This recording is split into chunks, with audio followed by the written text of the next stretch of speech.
Hello, welcome back to Armchair Armory, and we have Newcastle at home this weekend. I still stand by what I said a few weeks ago when I talked about when I spoke about the Newcastle takeover. I still think that they're a long way off to where a lot of kind of football commentators and football pundits seem to think they are, because they've now got, more money than God, essentially. I feel like that they still have a subpar squad, and they are still playing quite badly at the moment. But at the same time, they've just had a new manager installed in Eddie Howe, so they may be in that new manager bounce. Who knows? Going by their previous result, they still sit at the bottom of the table. Their last result was that 3-3 draw against Brentford. I only watched the highlights of that, obviously, and I didn't see anything there that made me think that Arsenal can't win this game. I think it's still going to be tough, because I remember there was a year similar to now where Newcastle weren't very good, and we went there, and we went there. I think it was the start of last season or the season before. I can't remember now. I think it was in Emery's last season, and we beat them 1-0 with an Aubameyang goal. And I think the previous season, Emery's first season, we played them at the Emirates and only won 1-0 through a Mesut Ozil goal. So, and obviously there's the famous 4-4 as well that we had with them a few years ago. So yeah, it's always going to be tough. But the thing is, this is one of those games where everyone is going to be expecting 3-0 or something like that, and if we get any less than that, it's like, oh well, you're playing the bottom of the table, this, that and the other. And it's like, well, the most important thing is the win, and I think we can get it. I think the win is on the table. On paper we should win this game. It just depends on what Arsenal turns up. Obviously we've just come off the back of a 4-0 loss to Liverpool, which I think most Arsenal fans expected, both in a rational sense and an irrational sense. By a rational sense, I mean because of how leaps and bounds ahead of us Liverpool are at the moment, it kind of makes sense that we were going to lose that game. And I still stand by what I said after the game, that I think 4-0 was a little bit flattering for Liverpool. I don't think we were so bad that we were drummed 4-0. Like, we were battered, but I don't think it was, I don't think it was the same performance that we put in against Man City, for example, the 5-0. Yeah, so the rational part of the Arsenal fan base will probably be thinking, well, it's a bit annoying that we capitulated and conceded 2 goals, but it wasn't a game we expected to win. Then you've got the irrational side of the fan base that sit there and say, oh, you're accepting mediocrity, allowing a 4-0 loss to Liverpool, manager's no good, players are no good, everything needs to change. And it's just like ridiculous. It's almost as if people forget that we haven't lost a game in 2 months. And the game that we did lose was a game that most people in the footballing world and in the fan world expected us to lose. So I don't know why there's all of a sudden people coming out of the closet that's a wrong phrase there, but coming out of the woodwork. It's almost as if they've been primed since August, since we lost to Manchester City. They've been sitting there thinking, and then we went to we played Norwich and beat Norwich, and then we played Burnley and beat Burnley, and all that happened. Spurs happened, Leicester happened, Aston Villa happened, and they were just sat there sulking throughout that entire time. And then they decided to come out when we lose 4-0 to arguably the second best team or third best team in the league, and that's when they start with their whole Arteta out issue again. It's not helping. That's the thing. Like, the realistic thing I have to say about Arsenal right now is that, and I've been saying it since last season, probably even before I started this channel, we are in transition. I don't necessarily care who the manager is, but I know at this stage in time we are going through ridiculous changes. Apart from Aubameyang and Lacazette, and you could potentially include Saka, Tierney and Emile Smith-Rowe in that as well. This is a brand new team. To some extent, it's a brand new team. They're all quite young, and what comes with young? being young, inconsistency. There are days when they'll light it up, and there are days when they'll have, you know, a mental capitulation like they did in the second half against Liverpool. And that's the thing, like, I understand that football is a results-based business, but you can't overreact every single time we lose a game. If we lose to Newcastle on Saturday, I will be upset. You know, I will be upset that we've lost, obviously, but at the same time, I can't get too hung up about it. It depends on how we lose, but like I can't get too carried away, both when we win and when we lose. Like, you know, we had those great performances against Spurs, Leicester and Aston Villa, which then, you know, the people on the irrational side of the argument said, oh well, Spurs were shit anyway under Nuno, and Dean Smith wasn't having a great time under Aston Villa. Leicester have been inconsistent. But then we come up against, you know, decent opposition, and yeah, we lost. At the end of the day, like there isn't anything wrong with losing to Liverpool. Like I never expected us to come out with anything from that game, to be honest with you. But yeah, that's the thing. It depends with Newcastle. It depends if we do lose the game. It depends on how we lose it. And to be honest with you, I know this is going to sound really arrogant, and I don't like being arrogant in a footballing sense, but like I don't think we will lose this game unless. You know, the one thing that's been worrying me lately, and this is even in games that we've played amazing and we've won, that we're not very convincing attacking wise. I feel Aubameyang has been very up and down this season so far. I can only really think of 2 games where he played well out of the however many we've played so far. Out of the 12 that we've played so far, I can only think of like 2 or 3, maximum 2 that he's played well in. And I think one of them was Spurs, and the other one might have been either Leicester or Aston Villa. I can't remember. It's one of those 2. It's one of the wins where he played really well.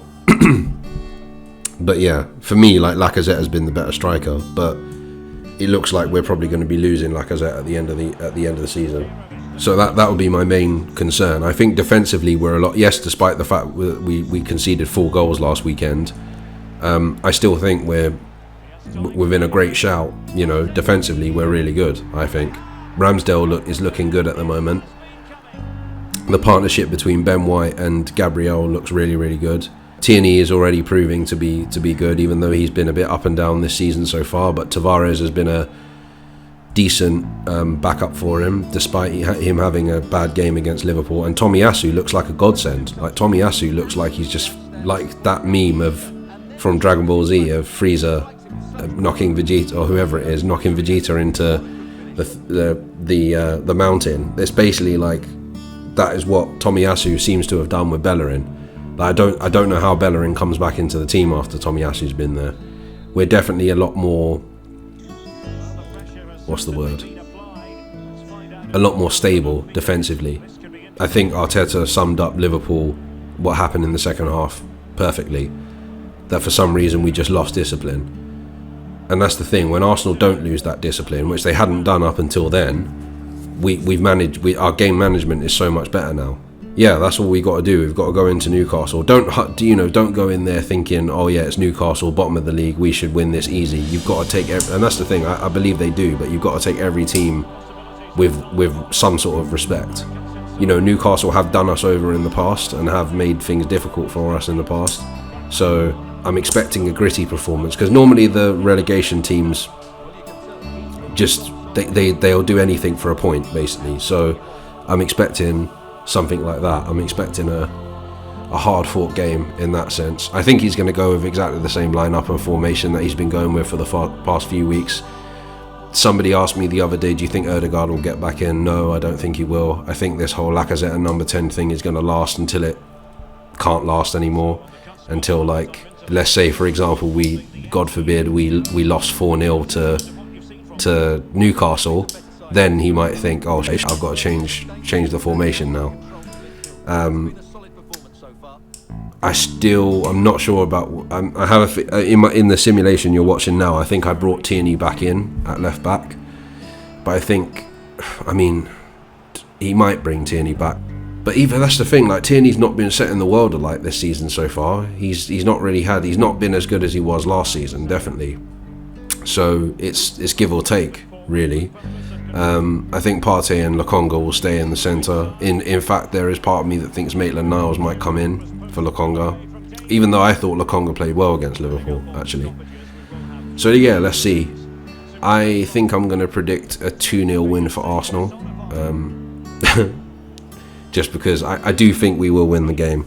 Like, I can't really see... I don't think Liverpool... I don't think Newcastle will have the quality to necessarily win the game. I mean, Joe Willock's all right, and obviously the danger man for them is Alan St-Maximin.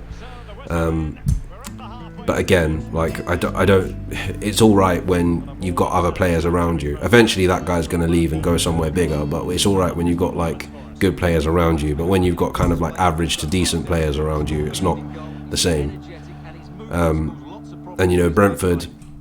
Their draw against Brentford have fallen off the wagon a bit since they beat us on the first day of the season. So it's coming up against different opposition. The thing is we just got to keep that discipline and that game management. If we go a goal up, like we've just got to manage the game and pick them off on the counter attack when the opportunity comes. You know, don't try and protect the 1-0 lead and don't go gung ho to try and get a second goal. Is my advice for what it's worth. But anyway, that's it for this preview. I will be back again after the game on Saturday. So until then, take care and stay safe.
Second half underway, and Arsenal looking to build upon a largely positive first half performance.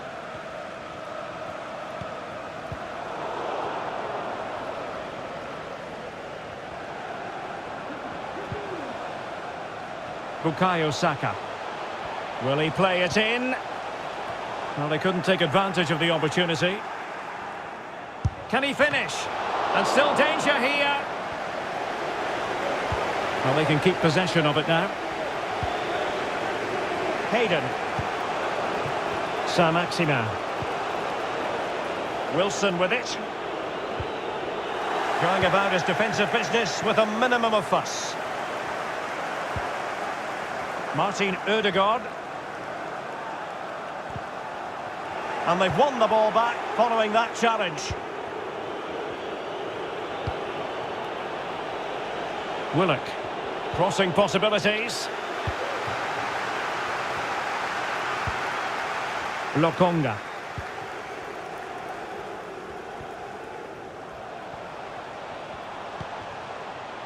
Tomiyasu. Now with Aubameyang. Takes aim. And he's made it a brace for himself. The defender's just unable to stay with him. And he's having a field day.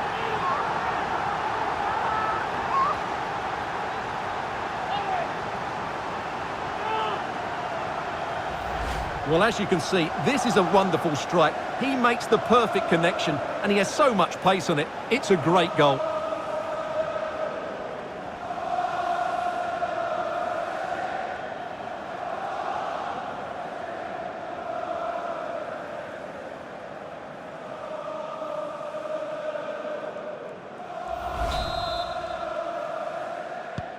So 2-0 now. Martin Odegaard.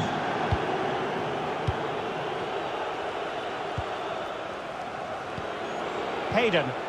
Newcastle in a potentially dangerous position. He's managed to lose his marker. It's got to be! And saved by the keeper. Well, he couldn't quite hit the target, Stuart. Well, it's a decent effort, but I don't think it was ever going to trouble the goalkeeper. Well, they are committed to making the substitution here. Number 19, Nicholas Pepe. Substitution for Newcastle United.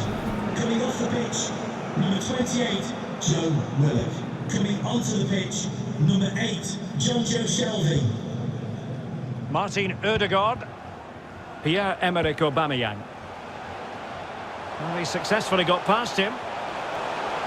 Can he finish? He knew he had to make the tackle, and did.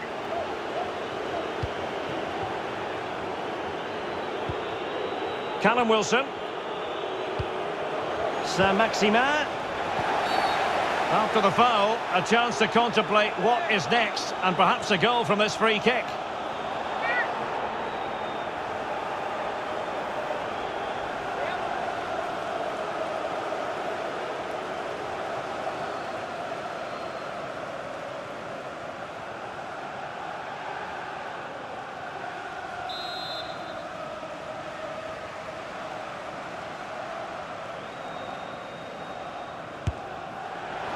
Well, he decided to take it on. How close it was. Well, I thought that was coming into the box. It takes a lot of confidence to try that. Not rewarded on this occasion, though.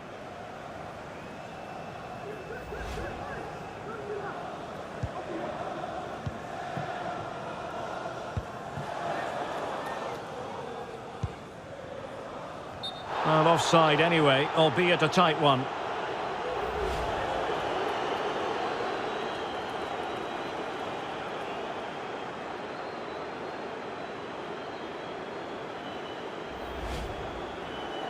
Substitution for Newcastle. So making the substitution now. Off the pitch, number 19, Manquillo, to be replaced by number 23, Jacob Murphy.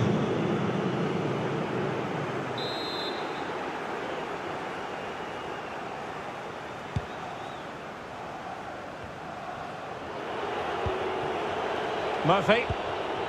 Wilson. And space to cross it. That's how to blunt the edge of the opposing attack. And he takes it on. Well, giving it a go in a bid to haul them back into this one. Well, they're knocking at the door here, but they need to score soon. And a substitution in the offing. Number 9, Alex Lacazette. Well, the stats don't lie. Arsenal have had most of the possession, and that's been because of their ability to win the ball back so quickly. Their pressing has been excellent, and they just haven't stopped working. It's been a fantastic performance up to now. Superb block. Went in strongly, decisively. Lacazette. Oh, he's through here. Trying to lob the keeper. Oh, how about that for a chip? Savour it. Pure brilliance.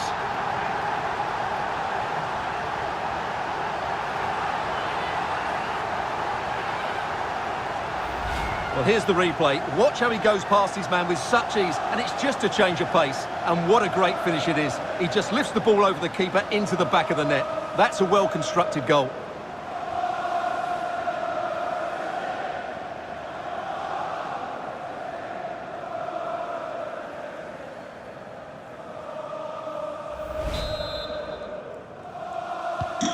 Well, on they go again. Arsenal very much in charge. It's turning into a right old thrashing.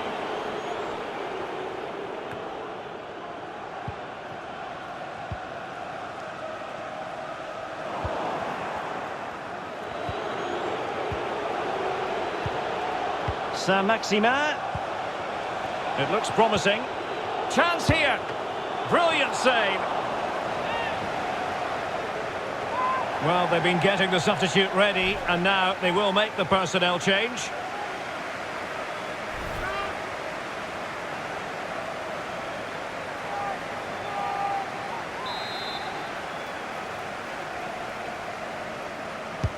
So the corner played into the box. Oh, wonderful save! Well, he reacts so quickly there. That's a great save.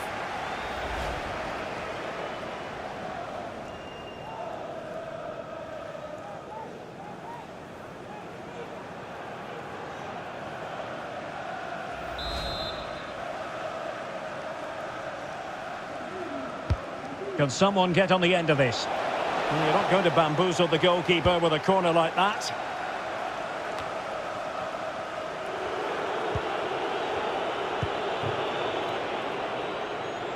Just failing to hit the target with his pass, and it'll be a throw-in. Here it is now, the substitution. To be replaced by number 12, Jamal Lewis.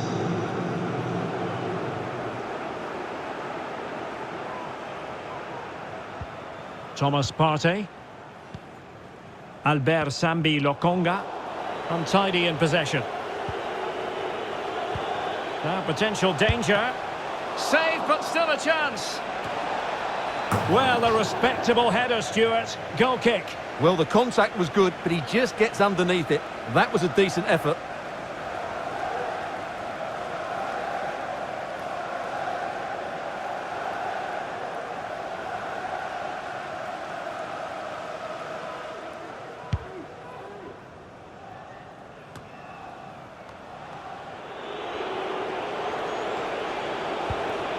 Wilson. Superb stop. Good pressure to win the ball back high up the pitch. Can they keep it out? And you don't want to lose possession there. Well, he's thwarted him almost effortlessly.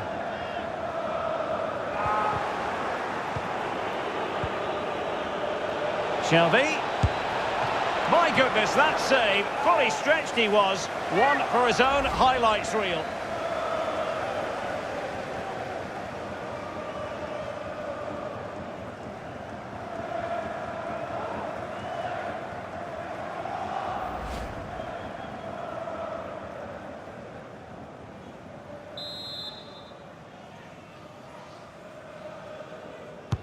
And there's the delivery. Well, sometimes they come off for you, sometimes they don't, Stuart. Well, he didn't get the technique right there, and as a result, he mistimes the contact on the ball.